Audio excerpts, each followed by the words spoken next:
Maliban sa kaligtasan ng mga motorista sa kalsada, isa rin sa mga binabantayan ng mga otoridad ang mga ilog at mga dalampasigan sa dagsa ng mga bakasyonista noong Holy Week.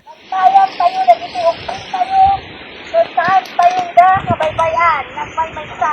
Sa probinsya ng Kalinga, nasagip ng mga otoridad ng isang 8 taong gulang na batang lalaki sa Tawang Falls, Barangay Pangol, Tanudan. Nangyari ito noong Huwebes Santo, April 2, pasado alas 11:30 ng umaga. Muntik daw malunod ang bata habang naglalaro ito sa talon. Ang nangyari po ma'am is yung mga bata kasi yung marunong naman lumangoy yung bata ma'am. Ang kwan nila lang is yung may pahabaan ba ng kwan sa ilalim ng tubig? Pahabaan ng kung ilang minutes kung sumisid ka sa tubig.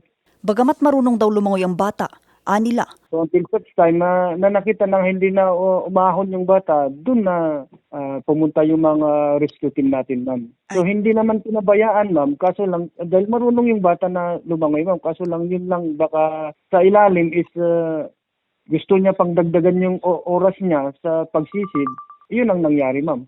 Laking pasasalamat lamang nila dahil agad siyang narespondihan ng mga otoridad at naisalba. Dahil sa insidenteng ito, mas pinaigting ng mga pulis ang pagpapatupad ng lakbay alalay. Nag-ikot na rin sila para sa Oplan Tambuli. Saan tayo man nga baba, naglangoy no, nakainom tayo, itiarak. Sa napagkad, tayo sa pabalin na makiturong siya. From the starting of the Holy Week until today, ay wala po tayong recorded na incident po. Ligtas na nadala ang bata sa Rural Health Unit ng Tanudan para sa karagdagang medikal na pagsusuri at kalaunan ay inirefer sa Kalinga Provincial Hospital.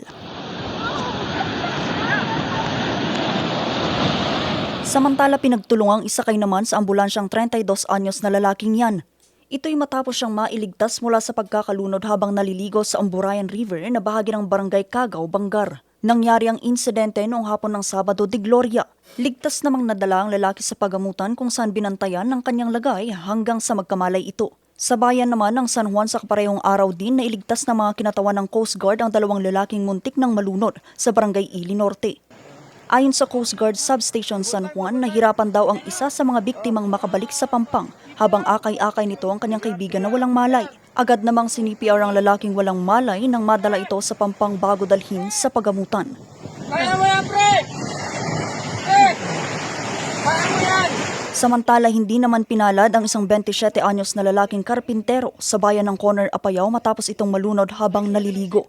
Nangyari ang insidente bandang alas 4:40 ng hapon noong Sabado de Gloria habang naliligo ang biktima sa Nabuagan River, Barangay Caglayan. Ayon sa BFP Corner, sinubukan pang i-revive ang lalaki sa pagamutan pero pumanaw din habang ginagamot. Nailigtas naman ng mga otoridad ang isang 38 anyos na lalaki mula sa pagkakalunod sa Barangay Sentro 1, Claveria, Cagayan nitong Biyernes Santo. Ayon sa Coast Guard Station Cagayan, naliligo sa dagat ang lalaki nang humingi ito ng saklolo sa mga otoridad.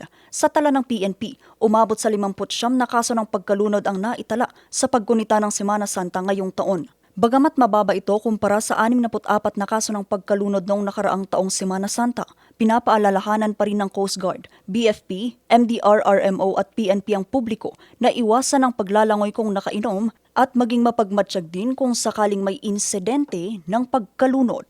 Vanessa Bugtong, RNG News.